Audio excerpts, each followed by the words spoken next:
Нерв чыдаган жок. Парламентте сөгүнгөн вице-премьер-министр Кубатбек Бороновбу же Абылгазиевпи? Бүгүн депутаттар өкмөттүн 2019-жылга отчетун угуп жаткан убакта биринчи вице-премьер-министр Кубатбек Боронов же премьер-министр сөгүндү. Жогорку кеңештин премьер-министри Мухаммедкалый Абылгазиев жетектеген министрлер кабинетинин мүчөлөрү олтурган.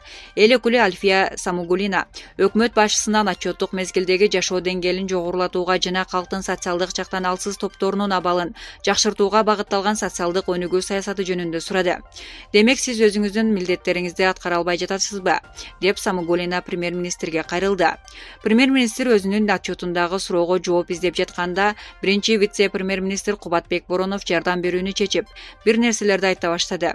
Анын микрофону өчүрүлгөнүнө карабастан жыйындар бөлмөсүндөгү адамдардын бардыгы энеңди урайын деген сөздү угушкан. Учурда социалдык тармактарда сөгүнгөн киши премьер-министр Абылгазиевпи же вице-премьер Бороновбу деген талкуу болуп жатат. Алар бет кап кийип алгандыктан кимдин нерви көтөрө албаганы жакшы байкалбай калган. Булак Назарньюз. Өзбек мигранты. Эмнеге кыргыздар жарандарын алып кетет да биз талаада калдык? Мындай пикири менен өзбек мигранттарынын атынан Фарух аттуу жаран Азаттыктын өзбек кызматына билдирген. Учурда биз Оренбург областынын Маштакова постунда 10 күндөн бери турабыз. 11 май күнү чек ара ачылат деп айтышкан болчу. Тилекке каршы бул күнү Казакстан чек арасын ачкан жок. Бул жерде 400-500дөй жаран чогулуп калган болчубуз. Мындан сырткары 2 автобустагы адамдар бар. Алардын бардыгы Өзбекстандын жарандары. Бул жерде 100дөй Кыргызстандын жарандары дагы бар болчу.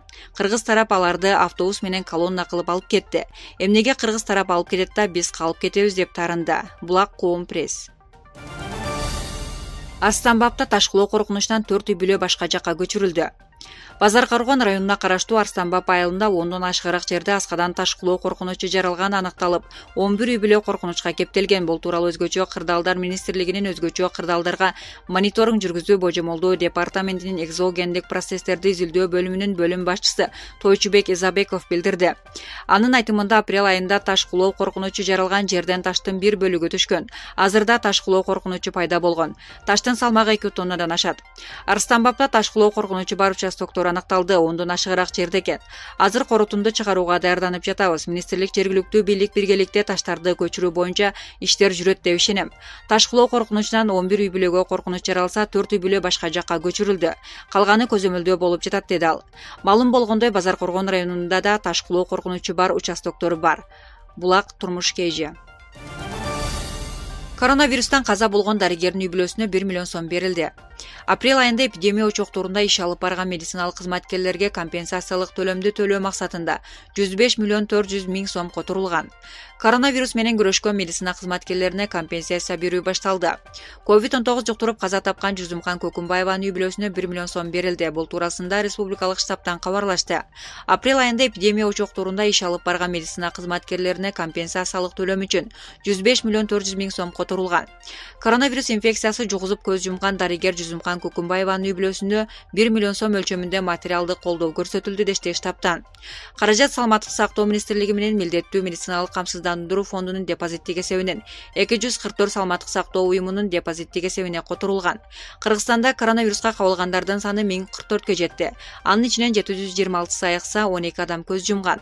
Ал эми ошол каза болгондордун бири Бишкек шаарындагы номер 3 үй бүлөлүк дарыгерлер тобунун жетекчиси 58 жаштагы Жузумкан Көкүмбаева болду. Ал эми өлкө боюнча COVID-19 241 медицина кызматкерлеринен чыккан.